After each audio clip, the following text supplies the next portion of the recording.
Good afternoon, everyone. I'm coming to you late with your story of the day because it has been a crazy day. So I'm reading you a story right before I leave for the day.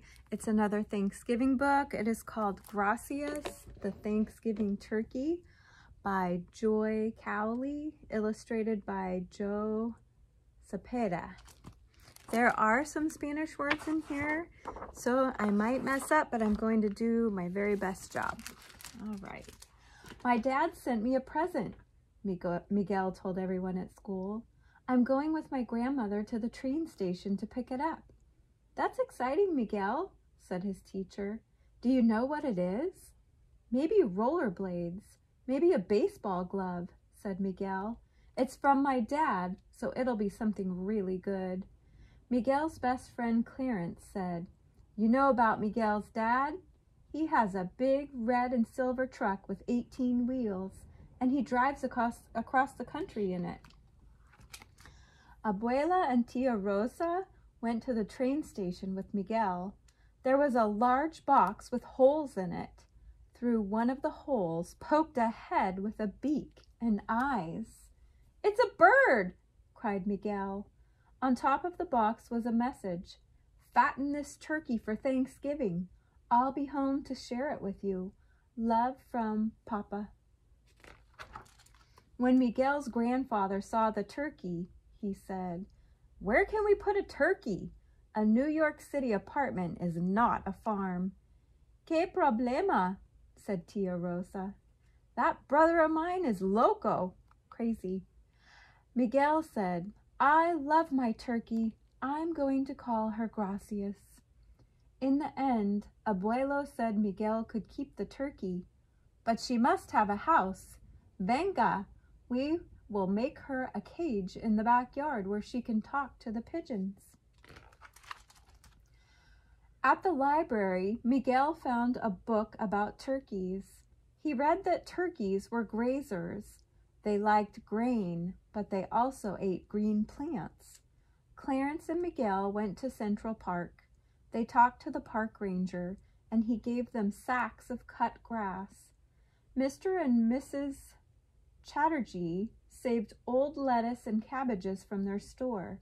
Soon the whole neighborhood knew about Gracias. Hi, Clarence. Hi, Miguel, said Police Officer Devereaux. Is that turkey getting fat? Yes, ma'am, said Miguel. When she gets too big for your oven, give her to me, said Officer Devereaux. I've got a bigger one. As Gracias grew, she became Miguel's amiga, his friend. She made gobble-gobble noises every time she saw Miguel, and she ate from his hand. Abuela told Miguel, You can take Gracias out of her cage as long as you clean up after her. Miguel wanted to take his turkey out for a walk in the street. Abuelo made a ring to fit on the bird's leg, and he tied a cord to that ring. Now she will not fly into someone's oven, Abuelo said. Miguel worried when there was talk about ovens. He wrote to Papa, Can we get another turkey for Thanksgiving? One that is already dead? But there was no reply. At church, Miguel lit two candles, one for his father and one for Gracias. Please, Señor, he prayed, keep them safe. Tia Rosa also lit a candle. Pobre niño, she said. The leaves fell from the trees. The weather grew cold. Abuela made a cover for the cage. Why bother, said Abuelo. It is nearly Thanksgiving. People shouldn't eat pets, said Miguel. She's a turkey, said Abuela. That's what turkeys are for. We're amigos, cried Miguel. I love her. I told you it would be a problem, said Tia Rosa. On Saturday afternoon, Clarence came over to watch football with Miguel. Suddenly, there was a noise louder than the television. Miguel jumped up. Gracias! The kids ran outside. The cage was empty. A boy was running down the street, the big turkey flapping under his arm. Gracias! yelled Miguel. You bring that turkey back, shouted Clarence. Everyone helped Miguel and Clarence look for Gracias, but no one could find as much as a feather. Mrs. Chatterjee said, "How could someone just steal the turkey? That's terrible." "No worries," said Mr. Chatterjee. "I have frozen turkeys in the shop. I give you one for free." Miguel shook his head and began to cry. "Let's go home," said Clarence, holding his hand. That night there was a knock on the door. Officer Devereaux had a bag that shook and went gobble gobble. "Gracias!" yelled Miguel. "I found this turkey in the no parking zone," said Officer Devereaux. "I had to arrest her." Miguel took Gracias and hugged her. Officer Devereaux said, "If I were you, I wouldn't leave a fat turkey in your yard. This time she got away. Next time, she's gravy." "Yes, ma'am," said Miguel. Abuela said Gracias could stay in the bathroom. "You have to clean out her cage every day." Abuelo said, "I have to shower with a turkey? Ay, ay, ay." Miguel moved the cage to the bathroom and put a holy medal in it. "So nothing bad happens to you, mi amiga," he said. The next morning, Miguel was playing outside with Gracias when it was time to go to Mass.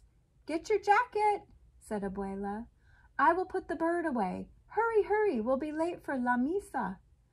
But in the rush, Abuela forgot about Gracias. Uh-oh.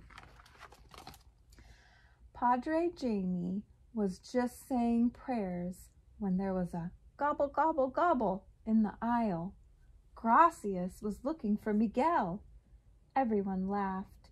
Miguel was very embarrassed. He left the pew and picked up Gracias.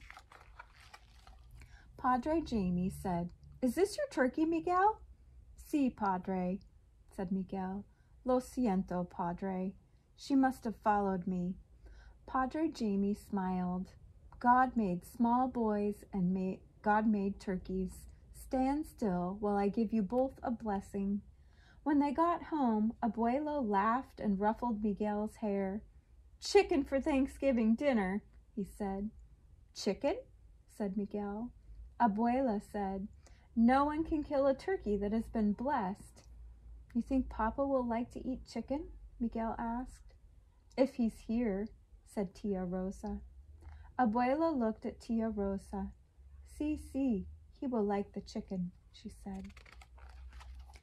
The Thanksgiving Day parade had brass bands and balloons as big as houses. Miguel sat on Abuelo's shoulders so that he could see everything, and some clowns on stilts threw confetti over him. "Did Papa like parades when he was as big as me?" he asked Abuelo. "Sure, Rosita, too. I had one of them on each shoulder," Abuelo told Miguel. The apartment was filled with the fragrant smells of chicken and cornbread. Abuela brought out the salsa. "Please, can we wait some more?" Miguel asked. "We have waited 2 hours already, hijo," she said. The family sat down and watched Abuelo carve the chicken and bless the food. Abuela lifted her glass. "I am glad for this food. I am glad for this family." Sorry, my phone's ringing, guys. "I am glad for this neighborhood and for this country." "Bravo, Mama," cried Tia Rosa. Miguel lifted his glass of milk. "I am glad for Papa, and I am glad for Gracias." Abuelo said, "Where is that bird?" He left the room and returned with Gracias. Abuelo put Gracias on the chair next to Miguel and set a plate of cornbread in front of her. Gracias ate from the dish. Peck, peck, peck. "Now we have turkey for dinner." And Abuela laughed. "We talked to some people at the petting zoo," Abuela said to Miguel. "They will make a home for Gracias." "A zoo?" said Miguel.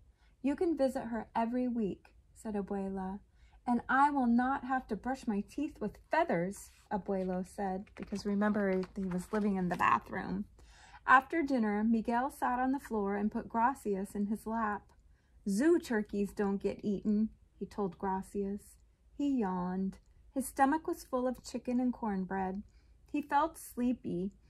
I'd get to see you every Saturday, he said. Miguel yawned again. His eyes were closing. Toot, toot. Gracias flew up squawking in fright. Toot. Miguel ran to the window. Parked outside was his father's big red and silver truck. Papa was home. And that's the end. It has a glossary, so maybe the words in Spanish you didn't know what they meant. Abuela, grandmother. Abuelo, grandfather. Amiga, female friend. Amigos, friends. Gracias, thank you. Hijo, son. La misa, mass. Loco, crazy.